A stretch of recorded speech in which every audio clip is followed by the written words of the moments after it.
həkimlər səhv etdiklərini anlamışdılar. Bu səbəbdən 2 gün sonra ailəsinə deyirlər ki, onu aparın evə, biraz masaj edin, iynələrini, dərmanlarını qəbul etsin, yavaş-yavaş sağalacaq və Eldəniz Zeynalovu gətirirlər evinə. Əslində həkimlər sadəcə onu özündən uzaqlaşdırmışdılar. Görünür ki, əməliyyat zamanı onun sinirlərinə toxunurlar və Eldəniz Zeynalovun getdikcə damarları yığılır, əzələləri başlayır qısalmağa və ayağında qanqrena yaranır və ayağında olan bu problem ürəyinə vurur. İkinci əməliyyatdan sonra o 2 aya yaxın yaşayır. Əgər buna yaşamaq demək olarsa, o ən azından ayaq üstə dayana bilirdi, çətinliklə də olsa, danışırdı, gülürdü, zarafatından qalmırdı. Bir sözlə, əhvalı o qədər də pis deyildi. Amma Şıxovdakı əməliyyatı onu tamamilə məhv edir, əldən salır. O evə gələndə artıq otura bilmirdi. Yalnız uzanırdı. Boğazından heç çörək də keçmirdi. Dözülməz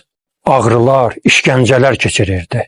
Bəlkə də ürəyində Allahdan istəyirdi ki, onu tez öldürsün. Çünki bütün bu ağrılara dözmək sadəcə mümkün deyildi.